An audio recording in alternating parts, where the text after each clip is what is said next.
সম্মানিত দর্শক এবং শ্রোতাবৃন্দ, আমি যশোরী আপনাদের সকলকে জানাই সালাম। মাহরাম ছাড়া মেয়েদেরকে সৌদি সরকার কেন হজের অনুমতি দিয়েছে? এতে মাথা ব্যথা আমাদের দেশের সালাফি মানহাজের একজন বিশেষ বক্তা শায়েখ ডক্টর আবু বকর মোহাম্মদ জাকারিয়া সাহেবের। তিনি এটি মেনে নিতেই পারছেন না এবং এজন্য তিনি একটি ভিডিও তৈরি করে ছেড়েছেন, যার ভিতরে কোরআন বিরোধী কথা বলতে তিনি একটু দ্বিধা করেননি। তো আমরা সালাফি, সুন্নি, শিয়া কিংবা কাদিয়ানি মুসলিমদের কেউ না, আসুন কোরআনের আল ফুরকান দ্বারা একটু চেক করি ওনার কথাগুলি, যা উনি বলেছেন যে মাহরাম ছাড়া হজে যাওয়া যাবে না। আবার তার ব্যাখ্যা দিতে যেয়ে তিনি অনেক কোরআন বিরোধী কথা বলেছেন।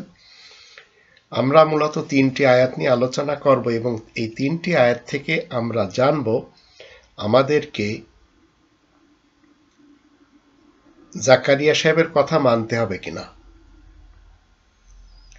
এবং মাহরাম ছাড়া মেয়েদেরকে সৌদি সরকার কেন হজের অনুমতি দিয়েছেন আর তিনি কেন তার বিপক্ষে চলে গেছেন। এটি এমন একটি পদক্ষেপ নিয়েছেন মোহাম্মদ বিন সালমান। তিনি এই কোরআনের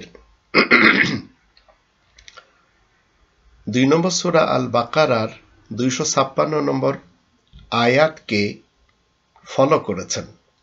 সেখানে বলা হচ্ছে, লা ইকরাহা ফিদ্দিন, ইসলামী জীবন ব্যবস্থা মান্য করানোর ব্যাপারে কোনো বল প্রয়োগ নেই। এমনকি 18 নম্বর সূরা আল কাহাফের 29 নম্বর আয়াতে আল্লাহ বলে দিয়েছেন, ওয়াকুলিল হাক্কু মির রব্বিকুম ফামান শাআ ফালিউমিন ওয়া মান শাআ ফালিয়াকফুর। এই আয়াতের উপরেও তিনি আমল করেছেন। আমি সৌদি আরবকে ইসলামী কান্ট্রিও মনে করি না, মোহাম্মদ বিন সালমান সাহেবকে আমি সাপোর্টও করি না, কিন্তু কোরআনের ব্যাপারে যখন যে পক্ষে কথা বলবে কোরআনের পক্ষে, আমি কোরআনের পক্ষের লোক, কারণ আমি রবের শান্তির দেশে একজন মুমিন মুসলিম হওয়ার প্র্যাকটিসেই রয়েছি। তো এখানে বলা হচ্ছে, ওয়াকুলিল হাক্কু মির রব্বিকুম, তুমি বলে দাও এই মহাসত্য তোমাদের রবের পক্ষ থেকে এসেছে। ফামান শাআ ফালিউমিন ওয়া মান শাআ ফালিয়াকফুর। মান শাআ মানে হচ্ছে একজন ব্যক্তি, একজন ব্যক্তি যে চাইবে, একজন ব্যক্তি যে চাইবে সে এটি মেনে চলতে পারে, আর একজন ব্যক্তি যে চাইবে সে এটি অমান্য করে চলতে পারে। তো এখানে একজন ব্যক্তি, মনে রাখবেন মাহরাম নিয়ে কথাই হচ্ছে না। এবার আসুন আমরা জাকারিয়া সাহেব যে ফতোয়া দিয়েছেন সেই ফতোয়া কোরআন আদৌ কি সাপোর্ট করে? 16 নম্বর সূরা নাহালের 116 নম্বর আয়াতটি আমরা একটু জানবো। সেখানে আল্লাহ বলেন, ওয়ালা তাকুলু, জেনারেল ভাবে সবাইকে বলা হচ্ছে, আর তোমরা বলতে যেও না, লিমা তাসিফু আলসিনাতুকুমুল কাযিবা হাযা হালাল ওয়া হাযা হারাম লিতাফতারু আলাল্লাহিল কাযিব ইন্নাল্লাযীনা ইফতারুনা আলাল্লাহিল কাযিবা লা ইফলিহুন। আর তোমরা বলতে যেও না ওই সব মিথ্যা কথা যা তোমাদের মুখে এসে যায়, এটা হালাল আর ওটা হারাম, এটা হালাল ওটা হারাম বলে আল্লাহ তাআলার উপর মিথ্যা আরোপ করো না। এই কথা সত্য সুনিশ্চিত, যারা আল্লাহ তাআলার উপরে মিথ্যা আরোপ করে, মানে আয়াত বিরোধী মুফতি সমাজ, তারা সফল হবে না, কখনো সফল হবে না। তো ফতোয়া অলরেডি আল্লাহ রাব্বুল আলামিন দিয়ে রেখেছেন এর ভিতরে, এটি শুধু তালাশ করে নিতে হয়। 3 নম্বর সূরা আল ইমরানের 96-97 আয়াত দুটি আমরা দেখব, যেখানে বলা হচ্ছে, ইন্না আউওয়ালা বাইতিন, নিশ্চয় প্রত্যেকটি মানুষের জন্য সর্বপ্রথম যে ঘরখানা তৈরি করা হয়, ইন্না আউওয়ালা বাইতি উদিয়া লিন্নাস লাল্লাযী বিবাক্কাতা, তা অবশ্যই বিবাক্কাতা তথা ক্রন্দনরত এলাকার সাথে রয়েছে, মুবারাকান ওয়া হুদাল লিল আলামিন, দুনিয়া জাহানের জন্য পথ নির্দেশকারী এবং মোবারক। তো সব রকমের মূর্তি আর আবর্জনা থেকে মুক্ত এই ঘরটি।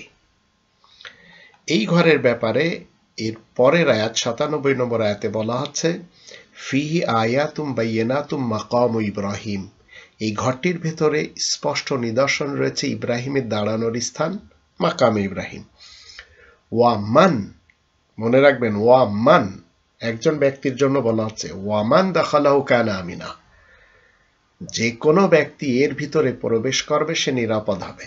এখানে 2 জন বা 3 জন বা একাধিক বলা হচ্ছে না, সবাইকে আলাদা আলাদা ভাবে বলা হচ্ছে। এরপরে আবার আসুন, ওয়ালিল্লাহি আলান নাসি হিজ্জুল বাইত। আর মানব সমাজের উপরে আল্লাহ তাআলার দাবি এখানে আসার সামর্থ্য যার রয়েছে, যার একজন ব্যক্তি। এরপরে আবার বলা হচ্ছে মানিস্তাতা ইলাইহি সাবিলা। এই একজন ব্যক্তি, মাহরম ছাড়া কিন্তু এখানে, এটি শুধু বোঝার ভুল আর কিছু না। কারণ ইনারা ইসলামের প্রবক্তা না, ইনারা হচ্ছেন একটি মানহাজের প্রবক্তা। কোরআনের প্রবক্তা হলে তো ইনি বলে দিতে পারতেন। তো আল্লাহ বলছেন মানব জাতির উপরে আল্লাহ তাআলার দাবি এখানে আসার সামর্থ্য যার রয়েছে, মানে একজন ব্যক্তির, সে যেন একজন ব্যক্তি বিশেষ ঘরের হজ করে, সে নারী হোক কিংবা পুরুষ। যদি কেউ অমান্য করে তাহলে আল্লাহ সারা জাহানের পরোয়া করেন না। এই হচ্ছে ইসলাম। তো আমার মা যদি একা হজে যেতে পারে যাবে, আমার স্ত্রী যদি একা হজে যেতে পারে যাবে। সাথে কাউকে নিয়ে যাওয়া না নিয়ে যাওয়া এগুলি তার এখতিয়ারে রয়েছে, কিন্তু আল্লাহ তাআলার পক্ষ থেকে এই ধরনের অর্ডার অন্তত নেই। কিন্তু ইনারা সালাফি মানহাজের মতবাদ ইসলামের উপরে চাপিয়ে দিচ্ছেন, এটি হচ্ছে প্রবলেম।